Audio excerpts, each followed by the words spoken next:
What is going on, guys? Pat Damiano here, and today we're going to be going over the pyramid of what the actually... Alright, so the pyramid of what the actually matters when it comes to building muscle. Now, before we get into the pyramid, we need to go over something that is very important, and that is what the internet thinks the pyramid looks like, and that is right here. Bam! Now, this is called the pyramid of not knowing how the body actually works. And this pyramid states that the only way on planet Earth that is physically possible to gain muscle is by doing a bodybuilding style split of your workouts and doing it with machines and dumbbells. That's it. That is the only way that you can build muscle. Now, if you know me, you know that this is... And here's what the pyramid actually looks like. Now, here is what the pyramid actually looks like. It's going to be broken up into 3 parts. And at the bottom of the pyramid here, we have tension. Now, I mean tension on the muscles. And this can come from anything. Dumbbells, machines, barbells, kettlebells, body weight, sandbags, another person, a freaking rock for all that matters. As long as there's tension on the muscles, they are going to grow. Or they're going to have the ability to grow. We're going to talk about that in a little bit. But that is all that matters. It doesn't matter if you're doing a bodybuilding style split, you're doing kettlebell swings, you're doing Olympic weightlifting. If you have tension on the muscles, you will build muscle. Doesn't matter where it's coming from. Doesn't matter how many reps you're doing, how many sets, and how much weight you're doing, and so on and so forth. You will build muscle. When it comes to optimizing and doing things that you want to build as much muscle as possible, that is a different story. That's not what we're talking about today. This is just what actually matters. You can build a ton of muscle using kettlebells, a ton of muscle using sandbags, and so on and so forth. If you have tension, you are good to go. And that is the most important part. There's no tension, no muscle building. Now, before we go any further with our pyramid, if you want to put a ton of tension on your body using kettlebells and body weight, then I need you to go ahead and click the link in my description below so you can save 75% off your first 4 weeks of functional strength, conditioning, and mobility training. 40 minutes a day, 4 times a week is all you need, and the best part is you can just do it at home.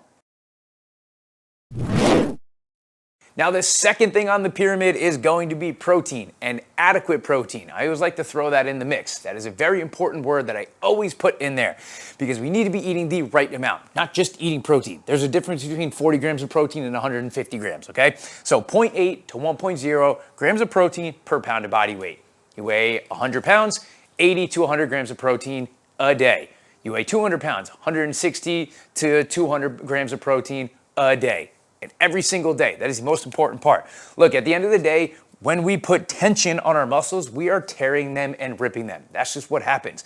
We need this protein to allow them to build and recover so then we can go into our next workout and rip them again and then eat more protein the next day to recover and grow and so on and so forth. If you're not eating enough protein, you're not going to be building as much muscle as you want. There are different ranges that we can go with in terms of how much you want to build and so on and so forth, but this is a very good range to stay in. And then an ideal range, and realistically all 99% of people need, is just 0.8 to 1.0 grams of protein per pound of body weight per day. It is not easy, I know. That's why gaining muscle is hard, and that's why not everybody who wants to gain muscle gains muscle. But you need that protein in there. So, put some tension on the muscles, eat enough protein. At the end of the day, you do those 2 things and you don't even really worry about the top of the pyramid, you will be just fine. I can promise you. But let's talk about this third one. All right, now here at the top of the pyramid, we have PO, which stands for progressive overload. Now, in addition to the pyramid of not actually knowing how the body works, the people who really believe in that one also believe that progressive overload is the only thing that really matters, okay? It is very helpful, but it is not as important, in my opinion, as people think it is. At the end of the day, if you put a massive amount of tension on your muscles all the time, and then you ate enough protein, you are going to gain a ton of muscle, and you will continue to gain muscle.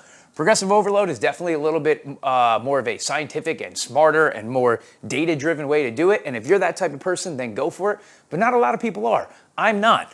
This is my pyramid. right here. It's not a pyramid. What is that? A trapezoid. Geometry class coming back into play. This is my trapezoid. But if you're someone who really likes the idea of being meticulous and saying, oh no, like last week I did 10 reps, I need to do 12 this week. That's totally fine. But at the end of the day, not a lot of people are going to be as diligent or data-driven with their training, and that is fine. This pyramid right here could just be this tension and the protein, and you're still gonna see a ton of progress. Progressive overload is fantastic for speeding up that progress, but at the end of the day, if you are someone who is not overly obsessed with it, that's okay. It's also probably gonna happen naturally. You put a ton of tension on your muscles, you eat a lot of protein, you're gonna get stronger, you're gonna start lifting more weights, boom, that's progressive overload, right? It just kinda happens naturally. And that is the pyramid of what the fuck actually matters when it comes to building muscle. Put a lot of tension on your muscles. Doesn't matter what it's coming from. Your body doesn't know the difference between a kettlebell, a barbell, a dumbbell, and all that. Put tension on them using whatever you want. After that, eat protein, and a lot of it, and you're gonna need to do it every single day. If you ask my opinion, preferably you'd get it from like eggs, meat, and things along those lines, but whatever. We're not gonna get into that. Eat a lot of protein, and then as you put a lot of tension on your muscles, you need a lot of protein, you get stronger, and then you just lift more weights and do more reps. It happens naturally. You do these three things in any sort of style of lifting with any piece of equipment that you want, you are going to build muscle. Don't let anybody tell you otherwise. Those people who die hard in the pyramid of not actually knowing how the body works, them, all right? Let your pyramid be whatever you want. It could be a trapezoid, remember? Anyway, that's all I got for you guys today. Thank you so much for sticking around. If you like this type of content, make sure you like, comment, subscribe. I'll see you next time.